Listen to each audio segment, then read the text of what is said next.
Ladies and gentlemen, boys and girls, welcome or welcome back to another fun-filled edition of Soap Lore. I'm your host, Jet, still viewing and reviewing the soapiest, suzziest primetime storylines of 1984.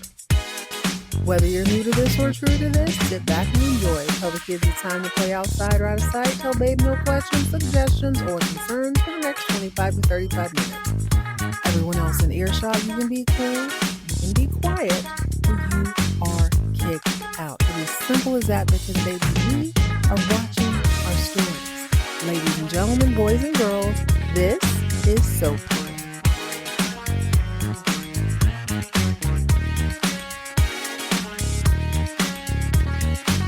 Hello, gorgeous.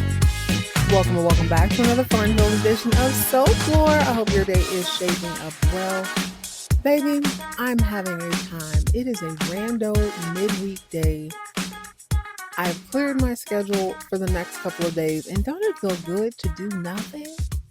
I think adulting is exhausting, and 9 times out of 10, before you crash out on someone, as the kids say, before you snap, lose your mind, road rage, whatever it is, you just needed a break. You just needed an hour or two to yourself to do absolutely nothing. Never been a fan of having a completely jam-packed full schedule. That's just not really my speed. And I want to encourage you to do the same thing. I want you to kick back when you listen to Soap Lore. I know 90% of y'all are doing other tasks as you listen, and that's all right. I hope I am entertaining you long enough to get through whatever you need to do. But if you are just chilling, welcome to the club. Go ahead and pour yourself up something bubbly and bright, because I wasn't disappointed with this episode. Let me be very clear. This one was a little bit slower. It was a little bit more predictable. And it's like, damn, if you don't want to be with me, just say that. But Dynasty, as we all know, Dynasty is never gonna just say anything, are they? Go ahead and pour yourself up something bubbly and bright as we jump into season 5, episode 11 of Dynasty, Swept Away. I don't know why I have so much trouble remembering that this is in 1984. I don't know why it feels later. I think the contrast between the clothing on Knots Landing and Dallas versus Dynasty and Falcon Crest seems so drastic. It seems at least 7 or 8 years apart, but it's not. So we are in 1984. We are back in Denver, and we are trying to piece this together. Dynasty. I'm not shy about admitting how much I have enjoyed season 5 thus far. But then Dynasty will rear its ugly head every now and again, and we have one of the biggest cleanups on aisle 4 that I have seen from this show. And that's saying a lot, because they love a good explanation. Shout out to Laura Van Wormer for giving me the tea and the inside scoop, explaining that this show is supposed to model a rich man explaining to Crystal Carrington, a fish out of water, what it means to be in the upper echelon of society. I get that now. I get it. But also, sometimes somebody has an idea and we got to just throw it in here and see how it sticks. We're going to make it work one way or another. And Dynasty is trying to make it do what it do. Per usual, we're going to start with the bit players. My favorite doormat, no longer in denim, Mr. Jeffrey Colby, is once again being played. I said that Dynasty doesn't ever just come out and say anything. And then I also said that Dynasty loves a good cleanup on aisle 5 or aisle 4 or aisle 3. For those of you who are newer to the show, what that means is Dynasty is notorious, in my opinion, for over-explaining these huge plot holes that didn't happen. But they love to give an elaborate background as to why they're moving into this brand new, sort of random direction. We did that at the top of season 3 or 4, when Claudia was going to heave-ho a baby over the side of the building. They went back and explained. They over-explained when Lindsay and, almost said Matthew McConaughey, what's his name? Matthew Blaisdell with his hips moved to Peru, why they did that, why they disappeared. Their Dynasty is notorious for narrating. But do they ever just get to the point?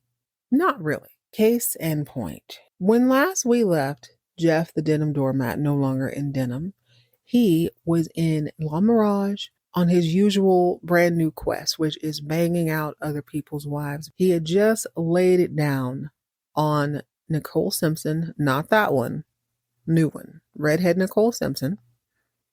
She's in the shower washing up when someone rat-a-tat-tats on the door to deliver a dress. Jeff either doesn't have any money or he only carries C notes. So he asked her for a $5 bill. She said, "It's in my top panty drawer." Fishes out a $5 bill from the top panty drawer, gives it to said kid, and goes to put her purse back into her panty drawer, only to find a fully framed headshot of Peter the filibuster. He is shocked. Who the hell? What the hell? So tell me about your wife, tell me about your wife. How come you didn't tell me that you were married to the filibuster? By the way, Peter the filibuster, the cocaine cowboy himself, autographed his headshot and framed it and gave it to his wife. Who does that? Who writes on the front of their photo, "To my dearest wife, Nikki"? You know who does that? Anybody on Dynasty, because Dynasty loves a good chatter, chit, chit for no reason. So now we know that Nicole Simpson is actually Mrs. the Filibuster, Mrs. Booger Sugar, Mrs. Cocaine Cowboy herself. I can understand why she wants to disassociate from that, but also, what are you doing here? Why are you rolling in the hay with Jeff? Well, we're going to find out on today. So I actually watched this part and then I went back to see if I had missed something, because I don't recall there being a conversation at the end of episode 10. Last thing we see is Nicole coming out of the bathroom, totally appalled that Jeff had fished through her panty drawer, not for the money. The money is one thing. Take $5, $10, $15, just make sure that my brand new dress gets here. But how dare you read my very personal 8x11 high gloss, expensive framed, autographed headshot from my late husband? How dare you? We see Jeff throw her onto her own bed by the arm, and that's all. That's all we see. So near the top of this episode, I'm assuming it's the next morning, we have the biggest cleanup on aisle 5 seen in a very long time. Of cleanup on aisle 5 is that Jeff and Nicole Simpson had some sort of conversation off screen. He went away to do his research. Now, how he does this in the middle of the night, I'm sure I don't know. But he returns the next morning, rat-a-tat-tats on Nicole Simpson's door. She answers it and says, "Are you surprised to see me still here?" He says, "Not really. Can't leave till you get what you want." "Well, did you check out my story, Jeff?" "Yeah, I checked out your story. You were married to Peter the Fibulator, but it didn't stop him from trying to marry Fallon." Immediately, I'm like, okay, you're focusing on the wrong part, Jeff. Why? What? Get to the good part. Why is she here, Jeffrey? What did you find in your non-internet research, Jeffrey? Basically said, yeah, he wanted to marry her. He was ready, willing, and eager because Peter is a booger sugar pirate. He is a coke fiend. He's always looking for a get-rich-quick scheme to fund his drug habit. So yeah, he probably did go after your super rich billionaire heiress of a wife. That checks out. But did you check out everything else I had said? Jeff's like, yeah, bigamy's pretty lousy for a statute. This is where she has to correct him. So this is, I'm not going to lie, I'm paying attention as this is going on, but I am rather casually listening. He makes the bigamy statement, i.e., he's still married to you. He's trying to marry Fallon. It's kind of weird to do for a statue, don't you think? Nicole already told you he was a drug fiend. He's not going to do things that make sense. Yeah, he probably doesn't need to marry 15 women to steal a VCR, but he's going to do it. She's offended by the wrong part of that, though. She says it's not a statue. This is a solid gold Dinka entity worth a fortune. And I'm like, okay, wait. Dinka entity sounds like something in South America. Sounds like you need to... Wait, what? Why are we talking about statues? Maybe it's a relic that they had in their house. No. Nicole goes on to explain that she was tired of Peter being a dope fiend. She packed her tings and left, and a part of her tings was half of a treasure map, ladies and gentlemen, a treasure map. She was supposed to meet up with Peter at some point, either to get back with him or to sign divorce papers, but he needed to present her with the other half of the map. Only he didn't. He messed around and woke up dead in behind some sort of plane crash with half of the map. Jeff's like, wait a minute. Explain this to me again. So you use me to get to him? She didn't say yes. She's like, no, I really care for you. But yes, she definitely is using him. Basically what had happened is this. Peter had half of the map. He was supposed to get back with her either to divorce her or to be like, yo, I have enough money to fund this excursion. And she was going to give him the divorce or the money or whatever he wanted. He was going to give her the other half of the map. She was going to go to South America to collect this solid gold statue. Let's just use the word statue for lack of a better term, because it is worth a fortune. She is Indiana Jones. Dynasty, are you serious right now? Ladies and gentlemen, boys and girls, those of you who've been listening to me for a little bit, or anybody watching this in real time, did y'all have a moment to say, now wait a minute. Not only does this sound like Indiana Jones in the Temple of Doom, this also sounds like Falcon Crest in the Vineyards of Doom. Didn't we already have a whole ass treasure map pop up? Also, didn't we have a treasure map on on Dallas, only it pointed to a dead body? What are we doing? Maybe I'm making that part up. I feel like there was some sort of map. This is what you mean, Bob? If you're listening to this, you mentioned that she may have been underutilized on this. I think they're going to piss me off a little bit with this.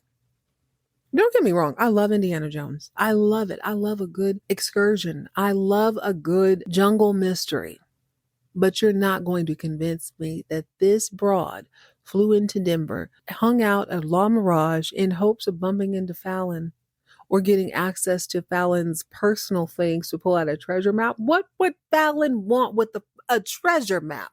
Meanwhile, Cocaine Ken doll is running around collecting different bodies. So let me get back to the story here. I can't deny that I was a little bit relieved to find out that she was indeed playing him. Even though she claims to have feelings for him, I choose to believe that she's playing him. You will never convince me that Jeffrey the Colby has the swag to pull ladies or men for that fact. He's good looking, which draws you in, but he's not captivating enough to keep you. They reiterate that Peter uses everyone, including Fallon, for cash. But apparently, a major detail was left out last season.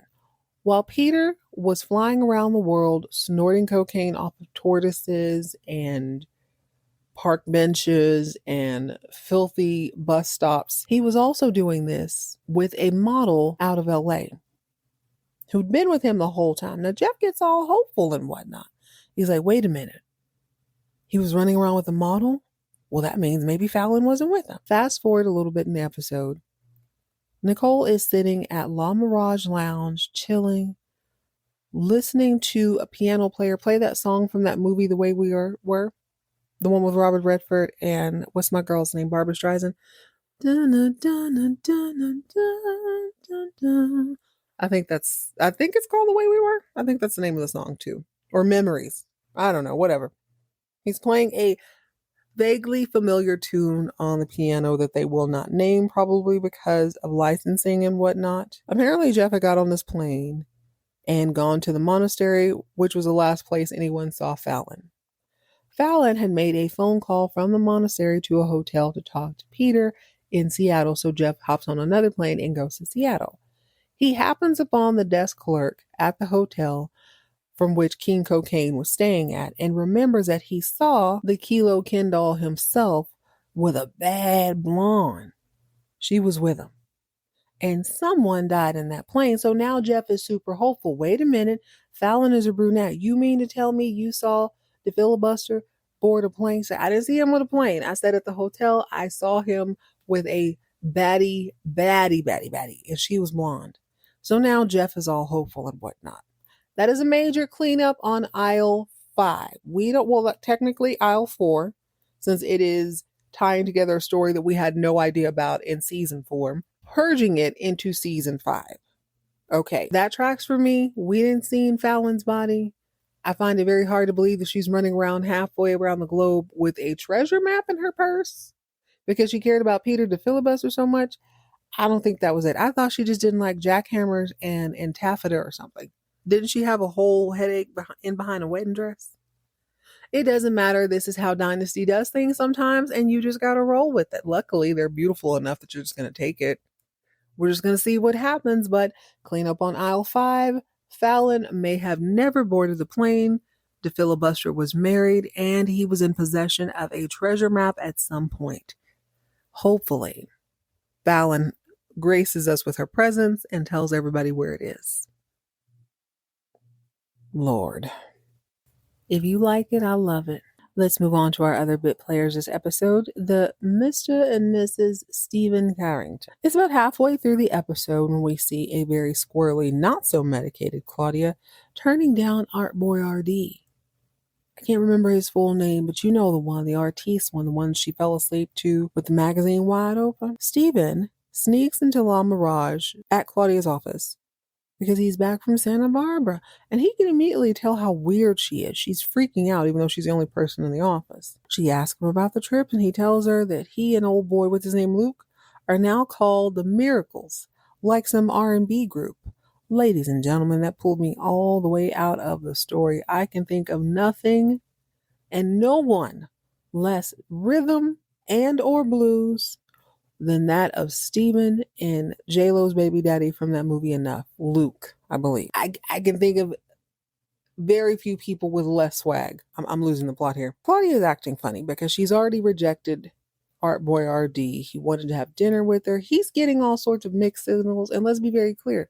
Claudia is the one mixing those signals. She took a phone call at face value and said, you know what, my husband's running around behind my back. Let me go ahead and do a little something behind his back. But it feels like Dynasty really wants to separate Steven and Claudia at this point.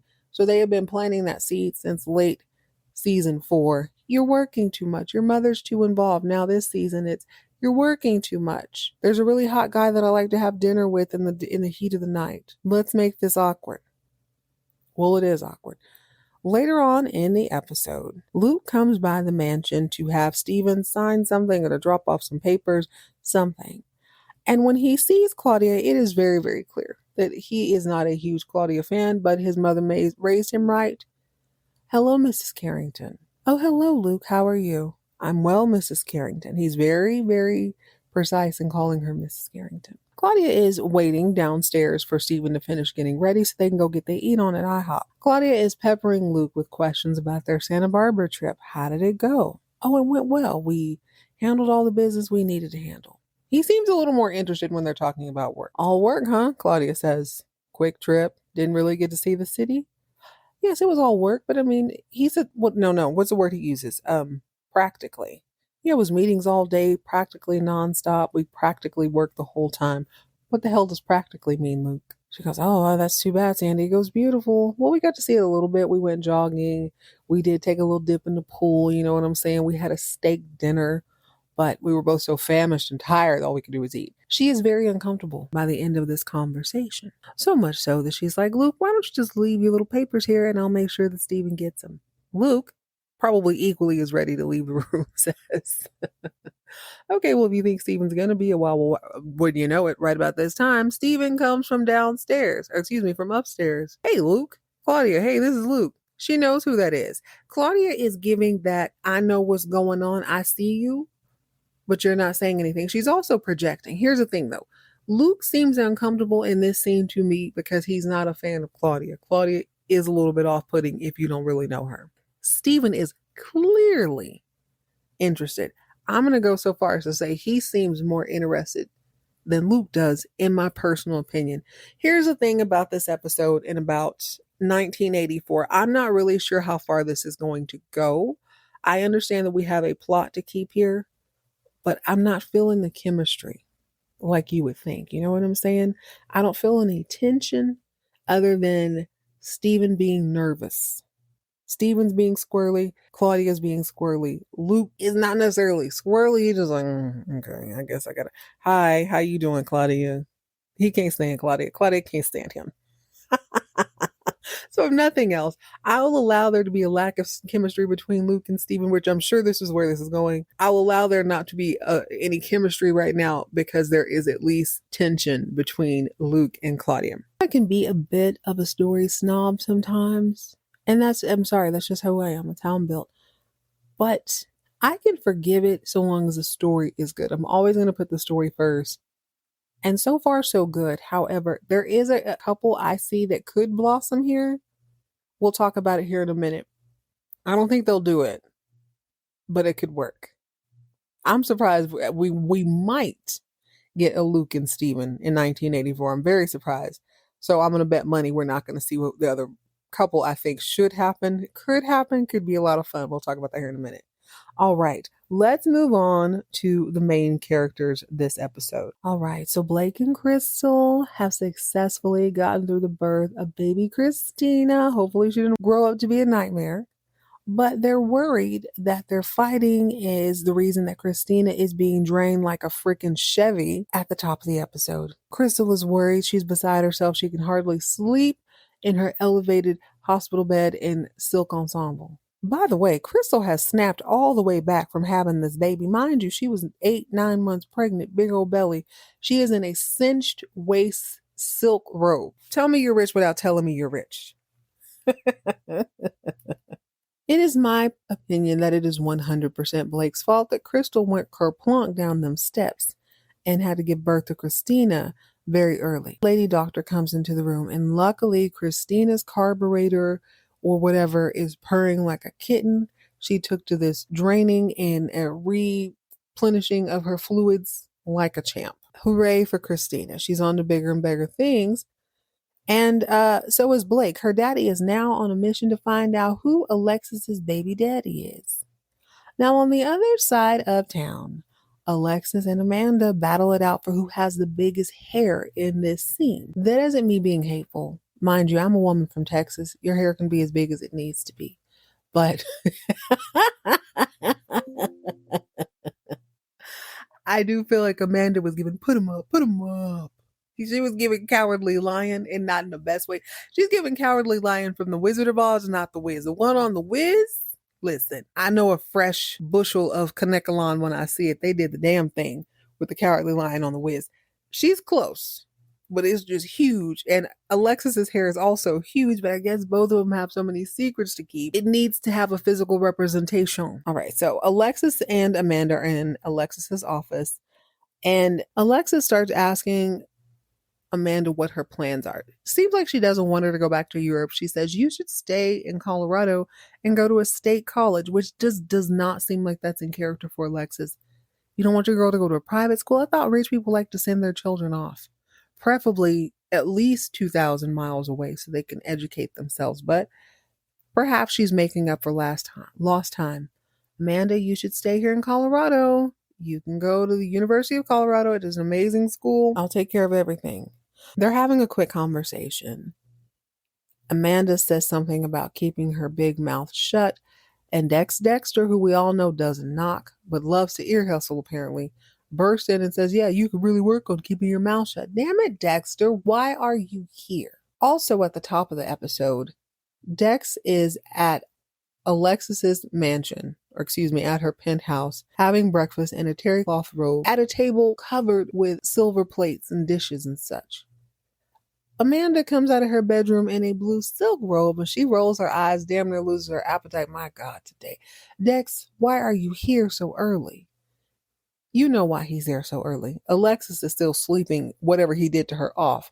He's in there trying to get his belly full. He's got a big day. The whole cat and mouse thing with Dex and Amanda feels so forced.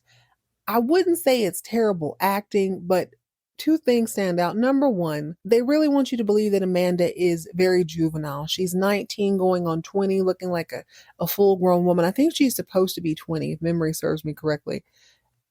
But they play up her being juvenile when it comes to him. That's their whole thing. You're acting like a child.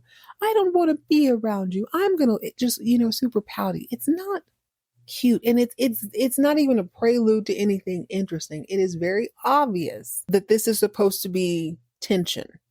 This is supposed to be the enemies to friends to lovers trope. She tells him not to explain to her what the hell breakfast is, which, fair. He tells her to eat her breakfast, shut up, and talk to him when she can become a grown woman.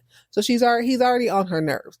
When he bursts into Alexis's office to tell her to watch her mouth and grow up, she's already equally annoyed. She's like, you know what? You already ruined breakfast.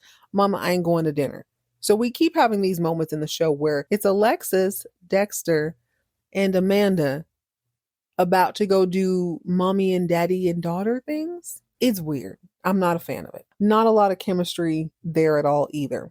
Later on in the episode, Jeff stops by the hospital to give Christina a gift. An engraved baby rattle. It looks a whole lot like the one that identified Adam as the long lost Carrington boy. Jeff's story is all but over. This is just kind of a throwaway scene that was in the middle of the episode. Jeff gives Crystal Christina's gift, and then Blake comes through to give Crystal a set of matronly pearls and a belt buckle as a push gift. Belt buckle on the necklace. It's hideous. She says it's pretty, but I can see her going through the Rolodex in her mind to see if she has that scammer Jules lady's number. See if that guy can maybe replicate these hideous pearls so that she can hawk them for something that she likes a little better. Once Jeff and Blake leave the room and leave Crystal to her hideous push gift, Jeff tells Blake that he needs to go on a trip. This is where he's going to go to the monastery and then he's going to go to Seattle. For the first time in this episode, or in the first time in the season, really, Blake chastises Jeff for his travel arrangements. Not just him bed hopping with other women, but you running around? You hadn't been around your baby in weeks. Mind you, that baby lives in the nursery. Stephen baby lives in the nursery. The nursing staff or the staff takes care of them.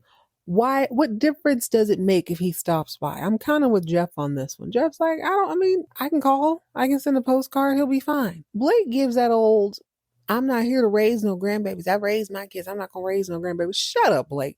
All of a sudden, now that you got this fresh baby with a new oil change and a potential baby, now you acting brand new. I'm with Jeff on this. Jeff has BS to chase. He is rich. That is his privilege in life, okay? He doesn't need to clock in. He needs to go where he needs to go, have the staff tend to raising his child just like the rest of the kids in that house. Calm down. As if Fallon was there anymore, right? Like, how dare you? Blake has other things to worry about besides Jeff's little trips around the world or wherever he's going. Blake's PI has dug up some dirt on Alexis. Now, apparently, after Blake almost killed Alexis's lover boyfriend back in the day, Mr. Grimes, she ran away after he banished her from the kingdom of Carrington.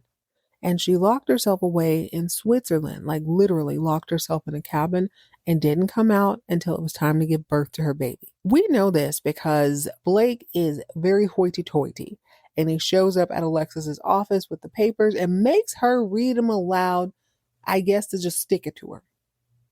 She was like, this is some bull. This is egregious. She completely flips out on him. Like, I can't stand you, Blake. You always in my business. This is true dysfunctional, non-co-parenting. She can't stand him. He can't stand her. Baby mama drama, baby daddy drama at its finest. And I loved every moment of it. She starts going off on him, telling him he's making up stuff and he's insecure. He tells her, oh, I'm insecure. Guess what I'm going to do? I'm going to ask Amanda to take a blood test. Alexis is like, over my dead body. Hell no. And he's like, bet. I already talked to Amanda. Me and Amanda real cool. I bet if I ask her, I bet she'll take the blood test. Baby mama. She's like, I can't stand you, Blake. I can't stand you either. The one thing I appreciated about this is that Blake understands 1984 technology. He understands that a blood test will not certify him as a father, per se, but it will, at the very least, eliminate people who are not. So if he's blood O, and she's AB, we already know from Dallas, that's not how that works. From Dallas. Once Blake leaves, Alexis quietly and nervously smokes her cigarello. The ciggy does absolutely nothing to calm her nerves, and Alexis, in the next scene, is in this really gorgeous sequin leopard gown and a fur. For no reason, she and Amanda and Dex are about to go out to eat. They're doing everything as a family all of a sudden. Alexis decides, you know what, Amanda, what was I thinking? You're not going to a state school. I need you to go to Europe. You don't need to go to a Big 12 school. You need to go out of the country. Amanda's like, but I'm comfortable. I just got settled already. No, hell no. I'm going to University of Colorado. I'm going to somewhere in Denver or in Colorado at the very least. Alexis is freaking out, which is just feeding the theory that this is probably Blake's daughter, if not the lover boy's daughter. Alexis, ever the genius, quick on her feet, says, okay, well, why don't we do this? Let's talk about this later. In the meantime, in between time, I got some business. Why don't we all go to Ruidoso? That's how I say it here. That's where I'm from. We call it Ruidoso. I think it's Ruidoso. If you say it quote unquote properly, let's go to Ruidoso, which I have been to. Quite a lovely place. Very affordable. I know they had a horrible mudslide last year. I don't know if everything's been recouped. They went through some fires. So they went through it. It just doesn't seem like this would be the place for Alexis to go to. Now, granted, a lot of people, especially in Texas, oil people like to go there. It's like the Swiss Alps in the US for them. But for a person like Alexis, who's probably been to the Swiss Alps, it's kind of weird.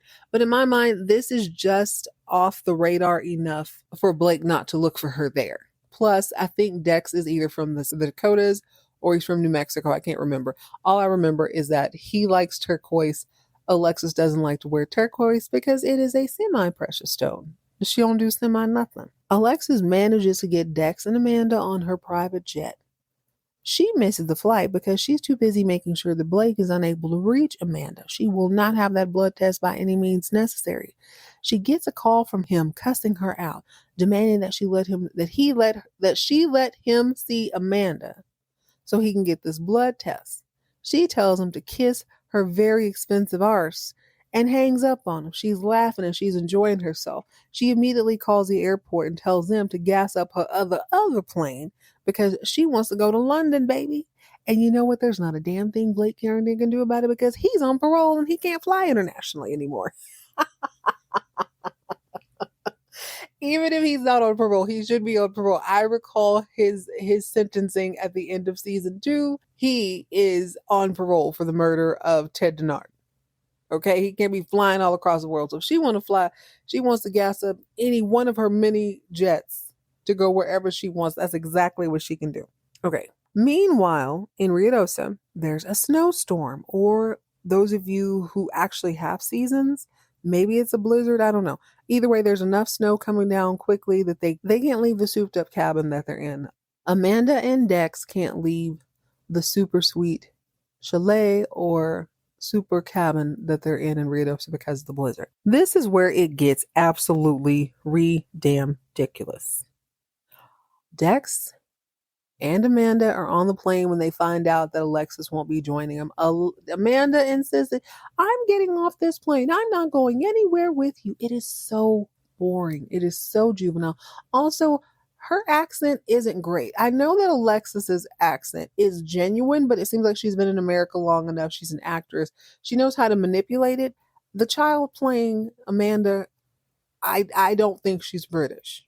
I know she's not. I'm going to be bold. Correct me if I'm wrong. She doesn't seem British to me. You can let me know at soaplorepodcast@gmail.com, or you can check your show notes for the opportunity to send me a text or a voice note. Let me know one way or another. Anyway, of course she's not going to leap out of a flying object. So they get to Ruidosa, the snowstorm hits. Dex is explaining to her, girl, you can't just walk out in the middle of a blizzard, no matter how much you dislike me. Plus, this is like a 5,000 square foot building. They're going to be fine. You go to one end, he goes to one end, it's cool.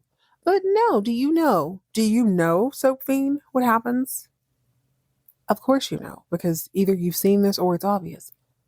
Amanda decides to throw a proper fit.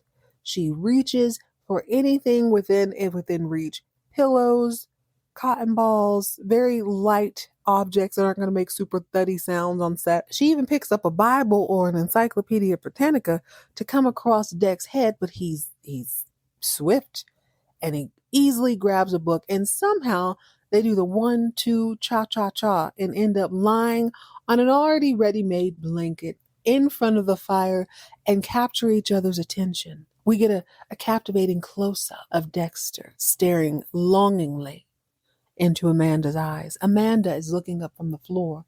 Mind you, her hair is a lot flatter than it was back in Denver. I guess it's the elevation, I don't know. She's looking at Dex, and before you know it, kissy, kissy, boo-boo face all together. I'm assuming they make sweet, sweet love in front of the fire. That's what I'm thinking would happen. But basically, they slip and fall into bed together. It's a little strange that Alexis and her daughters have such identical tastes in men, but also, I guess not. It's weird, though. Meanwhile, back in Denver, Dominique, Devereaux, and Adam the Carrington are back from Istanbul, eager to fill Blake in on Ahmed's demise.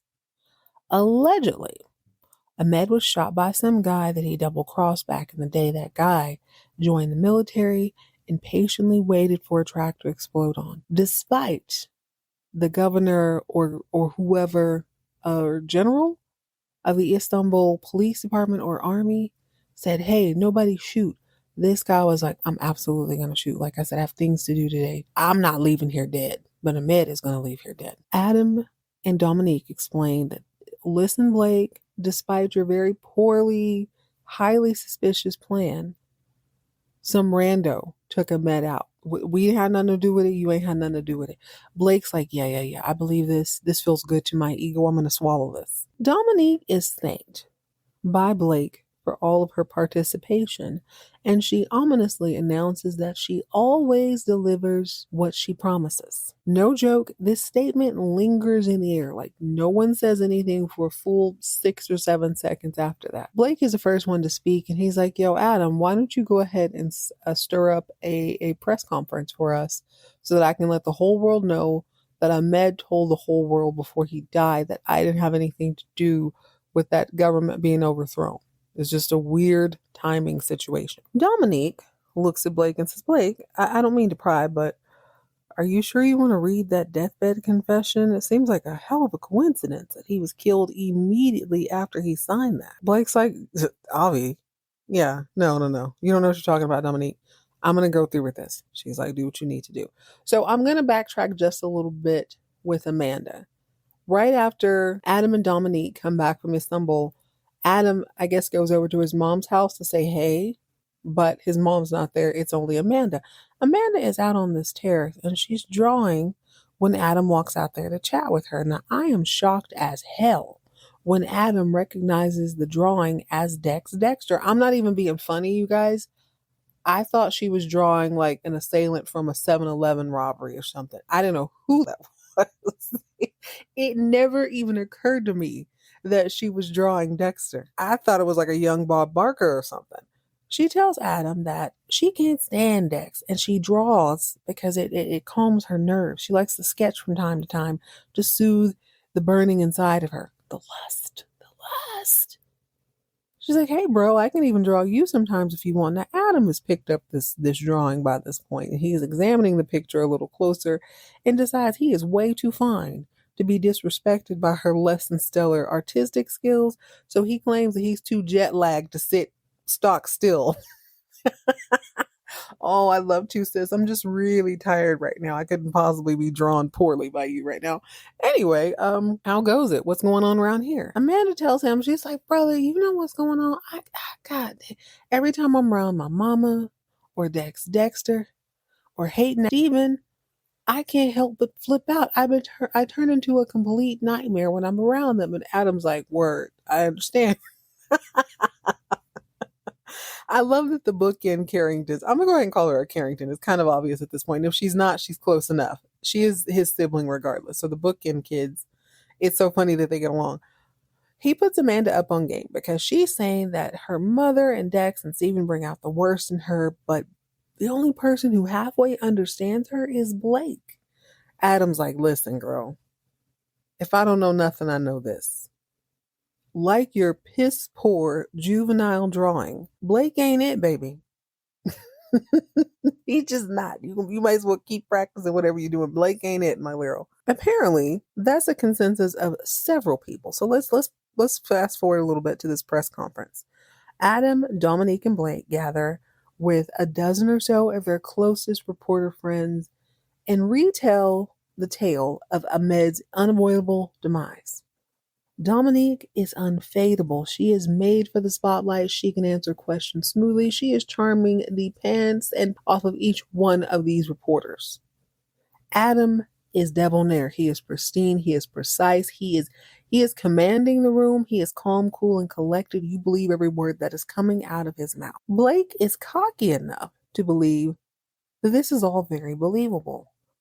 He wants the world to think that a millionaire went overseas to buy oil and a revolution popped off, and then the same dude that he was on TV with at the time has recently woke up dead just after he signed a confession.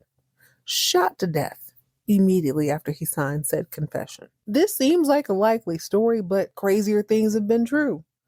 This just happens to be one of those things. Now, is it believable? Under no circumstances is it believable. 11 of the 12 reporters seem to be buying this. But one in particular is like, I don't know. Mr. Wells. Do y'all remember Mr. Wells? Mr. Wells was a reporter who did the Fortune magazine or whatever they're calling that equivalent on this show. He's the one who did the article that exposed Blake as this spoiled billionaire who went overseas and funded a revolution. And he's not buying it. He says as much. He's like, okay, so your kid and this lounge singer, lovely black lady, just happened to be in Istanbul. They just happened to run into Ahmed. He just happens to sign this confession, and all is well. Dominique steps in. She's like, no, I know Blake, and I knew Ahmed, and I was good friends with both of them. I thought I could be the middleman for both. We talked it out. Ahmed came to his senses, and then later, even if it was 35 seconds later, he woke up dead. That's what I'm saying. And the guy's like, if you say so. Likely story. Weirdly, right around this time, not weirdly, I guess this is pretty obvious because this is a press conference. Crystal is across town at the hospital, minding her own business, watching the press conference. And as she listens to this BS, she starts to get sick to her stomach. She starts replaying everything. She remembers where she was the moment that Ahmed dropped dead, just like the rest of us remember where we were on 9/11 or when Beyonce dropped Lemonade. It was a pivotal moment in history, and there's something about it that Crystal just can't shake off. She still thinks this is BS. Plus, her baby got drained like a 57 Buick because she was upset by the murder of this man. It is all coming back to her. I have a thought, guys, before I go any further. Remember I talked about the chemistry and all that jazz. There is something about the chemistry between Dominique Devereaux and Adam V. Carrington that is undeniable. Now, there comes a point in the episode where Blake and Adam are chatting, and Adam, he's not a fool. Dominique came out of nowhere. Suddenly, she's traveling across seas. Suddenly, she is the middleman. She's speaking to Ahmed Rashid, trying to do all these negotiations. He doesn't know why she's there. So he's like, Dad, this ain't about the press conference. This is between you and I. Is everything cool between you and Dominique? Like, I can tell she's part of the team now. I just don't really know why she's part of the team. Blake dances around the question, well, do you think she should be a part of the team? Adam says, if that's what you want, cool. I want what you want. You like it, I love it. But if there's a problem, Father, blink twice, and I'll make that little problem disappear. Something a little bit menacing about the calmness in which Adam presents this information. Blake tells Adam, if there's a problem, I'll be the one to handle it. Put that aside for a minute. When you see Dominique and Adam together, perhaps it's Adam's confidence, perhaps it's Dominique's confidence. There is something that I wouldn't mind about them being together. Now, granted, technically that is her nephew, which is gross. We're not doing season 1 of Dynasty. That's not where I'm going with this.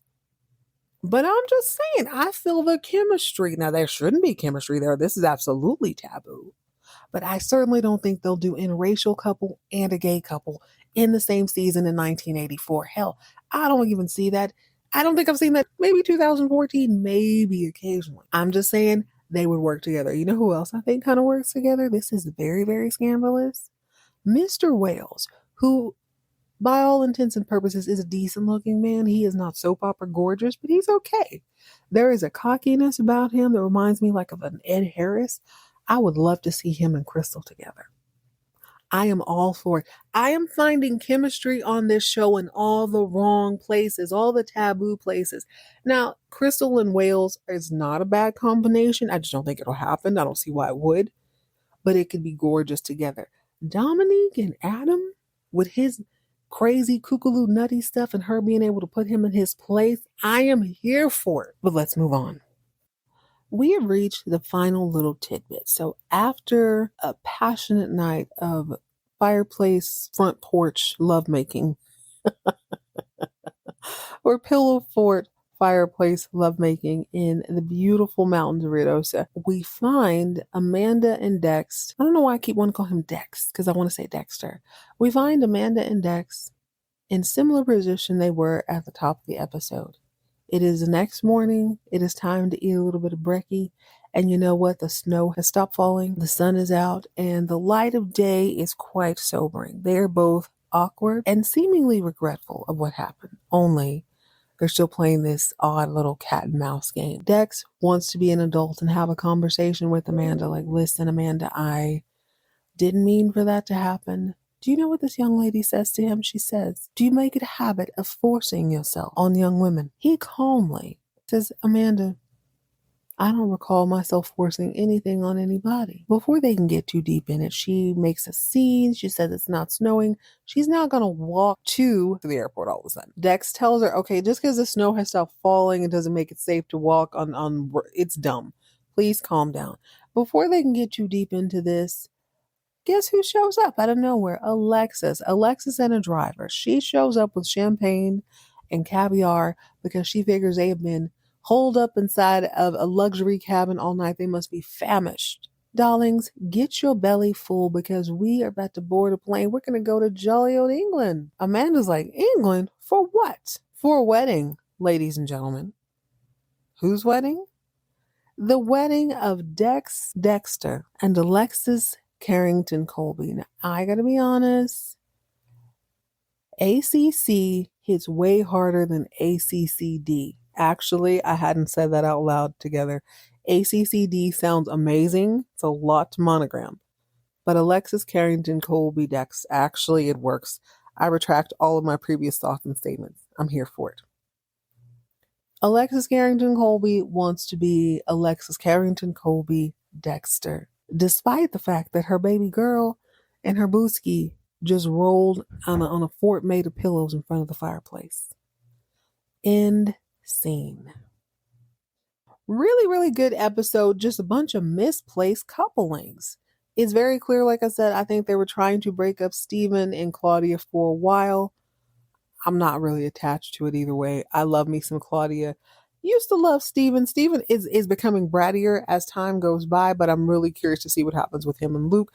Luke is so boring though. Jeff, this. So what you're telling me, Soap Fiends and Dynasty from 40 years ago, you are telling me that there will be a treasure hunt and that Fallon may have never boarded the plane. It was actually some model. So where the hell is Fallon? And are we really going to look for a treasure?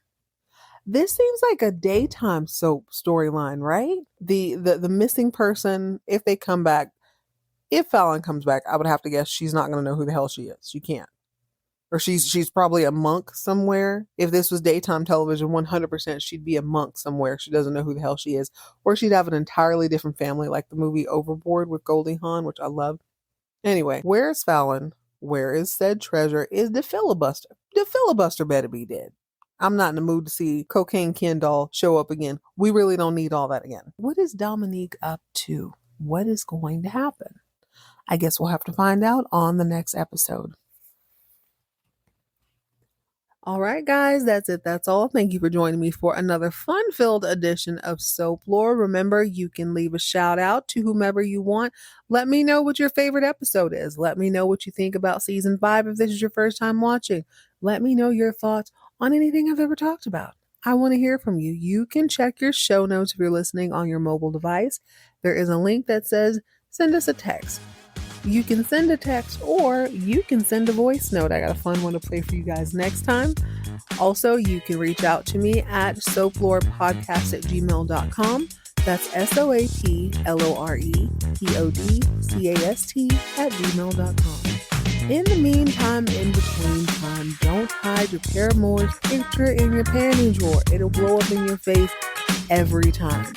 Stay hydrated, stay moisturized, mind your own business, and keep all of your drama on TV.